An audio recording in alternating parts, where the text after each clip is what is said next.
To be honest, I can stand here today and I can give a few points that are contrary, a few points that explain perhaps what we're going through and how it was totally predictable, most of it, and maybe avoidable. But I'm not going to do that. I've chosen not to speak about the economy and the reforms or to even explain anything because if I explain, it would help this government, and I don't want to help the government. I don't want to help this government. You know, they're my friends. If they don't behave like friends, I don't behave like a friend. So I watch them being stewed, and they don't even have people with credibility who can come and explain what they're doing. But I'm not going to help. Emir Sanusi speaking at the Gani Fawemi lecture in Lagos. If you look at what he said on the face value, it might seem as if he took a swipe at the incompetence of Tinubu and co. But that's not what happened here. Effectively, the message he tried to convey was that someone like him or Sanusi himself can explain their failed policies to Nigerians in such a way that they will understand it very well and buy into it. In other words, Tinubu wouldn't be experiencing the strong opposition coming from the north if someone like Sanusi is able to work with the government and explain the policies to them. He also left the door open for a future cooperation with Tinubu, but we'll get back to that in a moment. Let's see how they responded. They have the habit of attacking the messenger instead of the message. When anyone criticizes them, they always charge back at the person, attacking his character, trying to tell Nigerians that this person is not even qualified to criticize the government. They give the posture that they know it all, that no one that is not in their team has the capacity to dictate or tell them that they are doing something wrong. But this time, it seems there is a marked departure from the way they normally respond to critics. The Minister of Information, while responding to Sanusi, dedicated just one paragraph to respond to Sanusi personally, while in the others he tried to market the policy and explain the gains. Whether they are true or not is another matter. In his response, he said, quote, "First, we acknowledge that Sanusi, and indeed any Nigerian, has the inalienable right to express opinion either in form of commendation or criticism on how the government is being run. This must be a mistake. It's a present continuous tense. You people are still in power, you continue to run the government, so it's a mistake by the editor. It should be being run.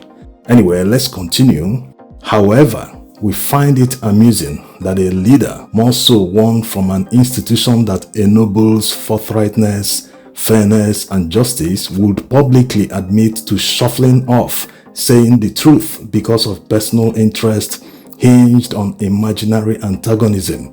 Unquote.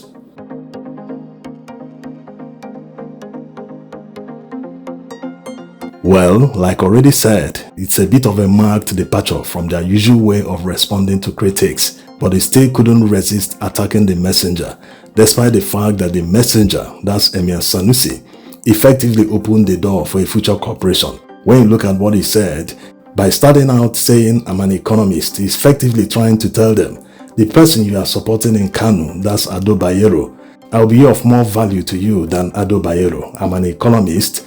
You can gain more from me instead of Ado Bayero. I can convince more northerners to be on your side instead of Ado Bayero. So sort of a two-edged sword.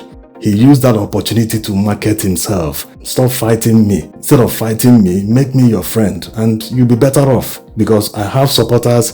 You can read a lot of meanings in what he said. And Sanusi also ended his speech by saying that what Nigerians are going through under this administration is a, quote, necessary consequence of decades of irresponsible economic management, unquote. And to explain the other edge of the sword, it means that if they fail to take advantage or embrace Sanusi's outstretched arm of fellowship, if they fail to stop attacking his emirship, that means he will never help them, he will never cooperate with them. If he sees where the opposition, especially in his domain, where they are discussing how to oppose the government, he will not do anything, he will keep mute, he will never intervene. So there are political undertones in Sanusi's statement. If he's saying that he wants to help people, that they don't have people that can explain it to Nigerians, of course he accepted that the policies are necessary. And based on that, going by the response of the Minister of Information, he's saying that Sanusi accepts that the policies are necessary. So they don't need him to explain it to anyone, that Nigerians must understand it. So somehow, what Sanusi tried to say sort of backfired. Yes.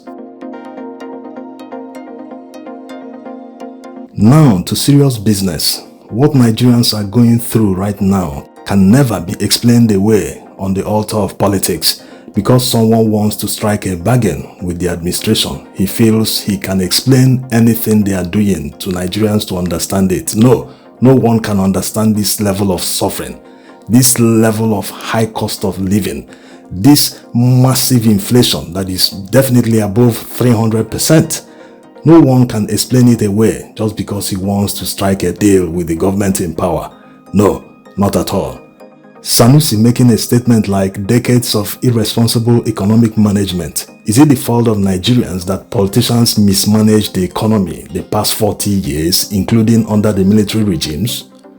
It is not the fault of Nigerians. So why turn around and heap the blame on Nigerians that they must suffer the consequences of what politicians did?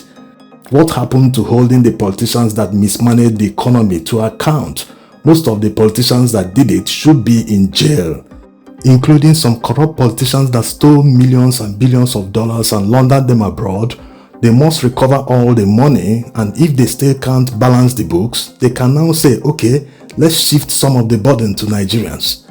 But you allow people steal billions of dollars and starch them abroad, and even right now we are living in the status quo. Nigerians are suffering, but the politicians heaping the suffering on Nigerians are enjoying the trappings of office. They don't experience the high cost of living because they've increased all their budget. They are buying new cars, replacing old ones with new cars, while Nigerians are selling off their cars because of the high cost of petrol. So how is it fair to continue blaming Nigerians when they had no hand in the mismanagement of the economy? The people in power today are always quick to tell you, we have made serious gains, we have done this, we have done that. Federal allocations have tripled to the states. You should hold state governors to account. But they always fail to take inflation into account. A reminder that 1 million naira of 2 years ago, that's in 2023, is equivalent to about 3 million naira today. So imagine a state that used to receive about 1 billion naira as federal allocation in January 2023. Today, that 1 billion naira is equivalent to 3 billion naira. Are we going to talk about the increase in wages, which was necessitated because of the inflation? The high cost of living made workers to start demanding for an increase in wages. And even after they increased the wages, petrol price jumped to over 1,000 naira just in about 1 month after. So right now, workers need another increase in their wages because the increase in petrol price has made a mess of the increase they received. Of course, many people are still not paying that 70,000 naira minimum wage, while some rich states are paying over 80,000 already. So they need to take into account the inflation, and no one caused it except the current administration. Did Nigerians contribute in the inflation? Absolutely not. The inflation was a result of the increase in petrol price and the needless devaluation of the naira. Why devalue the naira and increase petrol price at the same time? Why not a gradual process? If you want to increase the price of petrol, you lay out your plan. Make it a 10-year or 5-year affair. You'll be increasing the price gradually, so that the shock will not push the economy into inflation. This is exactly what they did. And someone is saying that he can explain it away if they become friends. No, this is unacceptable.